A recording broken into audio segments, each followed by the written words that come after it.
Good morning mga kaitis vlog. Ito pala yung bago nating nilipatan mga kaitis vlog. Ito na yung bagong kusina ko mga kaitis vlog. Ayan. Yeah. So yung binili natin mga kaitis vlog ito. Meron tayong tulingan. Anong tawag sa inyo mga kaitis vlog ito? Yung sunugan to sa amin mga kaitis vlog. Ayan o. 150 ito mga kaitis vlog. Ito isang piraso sa 60. Ito 300 danggit mga kaitis vlog. Ayan o. Okay mga kaitis vlog. Gagawin natin dyan mga kaitis vlog. Kilo tayo. Yung sukang natural andyan pa rin mga kaitis vlog. Ayan.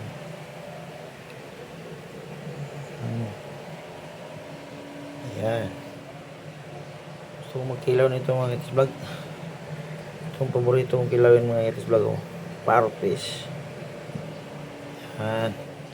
Kaitis vlog. Di pa naayos. Ayan.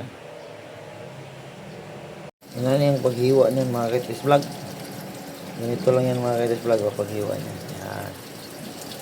Marami pa. 4 lang sila natin mga kaitis vlog. Yan. Tanggalan siya ng tinik. Sa babaw. Kasi masakit ang tinik nito mga kaitis vlog. Kasi ito naman. Taplapin natin dito mga kaitis vlog. Yan. Yan. Ayan. Tuloy lang natin yung hiwa. Morning mga kaitis vlog. Ayan na. Ayan ang ikuha natin mga kaitis vlog. Ayan. Tuklap din mga kaitis vlog. Ito lang. Pwede pa to mga kaitis vlog. Ikilaw tayo mga kaitis vlog. Molmol. Morning mga kaitis vlog. Ayan, kompleto sa recados ng ating kinilaw mga kaitis vlog. Meron ng bitsento, meron na rin asin. Ayan. Siyempre, starring pa rin yung sukang natural natin mga kaitis vlog. Walang halong chemical. Mix coconut water. Siyempre, yung walang halong chemical. Puro natural.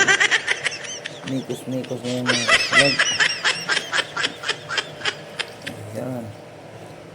Para maglabas yung mga kaitis vlog. Purawin niya siya. May asinilaw mga kaitis vlog.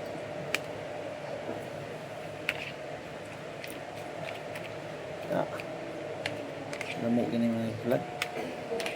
Magiging akong ampay. Sa mga solid followers ko dyan na ibang bansa na mga nasa sa OFW. Sana ay mapanood nyo akong video at naway pag-uwi nyo ng probinsya balang araw ay makagawa din kayo ng ganitong ulam mga kaitis vlog.